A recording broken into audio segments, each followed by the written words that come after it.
जो extra questions हम कर रहे थे उसमें हमारा 11th क्वेश्चन तक हो गया था।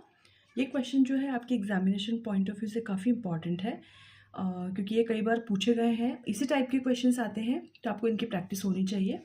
अब जैसे 12th क्वेश्चन है, इफ Z1 एंड Z2 आपके पास दोनों गिवन है, then we have to find out real part of Z1 into Z2 upon Z1 modulus and imaginary part of 1 upon Z1 multiply by Z1 modulus. अब इनको कैसे निकालते हैं हम सॉल्व करेंगे। Now first of all Z1 and Z2 की value हमारे पास गिवन है। We have to find out first the conjugate of Z1। ये कैसे हो जाएगा, Z1 अगर 2 माइनस आयोटा है तो Z1 मॉड्यूलस हो जाएगा 2 plus iota. Now we will find Z1 multiply by Z2।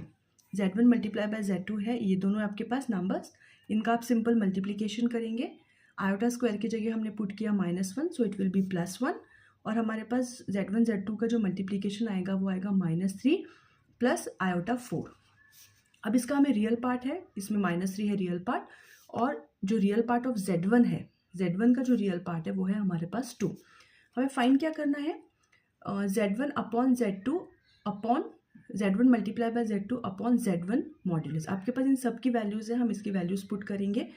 ये है Z1 multiply by Z2 upon Z1 modulus जो है वो है ये। अब डिनोमिनेटर में है आयोटा तो आप इसके कॉन्जुगेट से यहाँ मल्टीप्लाई करेंगे। After multiplication you will get, ये देखिए ये आपके पास आ जाएगा -2 प्लस आयोटा 11 अपॉन 5। अब ये इसको डिस्ट्रीब्यूट करने के बाद ये आ जाएगा a प्लस आयोटा b, पर आपको फाइंड क्या करना है, रियल पार्ट। सो इसका रियल पार्ट है सिर्फ -2 अपॉन 5। ठीक है। सिमिलरली आपके पास Z1 एंड Z2 है, आपको इसका मल्टीप्लीकेशन करना है। सबसे पहले हमने Z1 कॉन्जुगेट निकाला, 1 अपॉन Z1, उसका मल्टीप्लीकेशन है Z1 मॉड्यूलस के साथ। Put all the values, solve it. अब यहाँ पे तो सिंपल कैलकुलेशन है, आपके पास यहाँ पे आयोटा स्क्वायर हो जाएगा -1, so minus minus plus, this 2 2 सा 4 यहाँ पे आ जाएगा 1/3। ठीक है।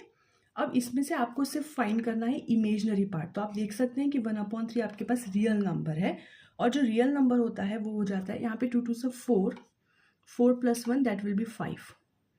Okay, this is 5, this is not 3, this is 5। तो 1/5 रियल नंबर है, तो जो इमेजनरी पार्ट है इसका वो है 0। So the imaginary part is 0। Simple आपको कैलकुलेशन करना है और इसके वैल्यूज फाइंड करनी है।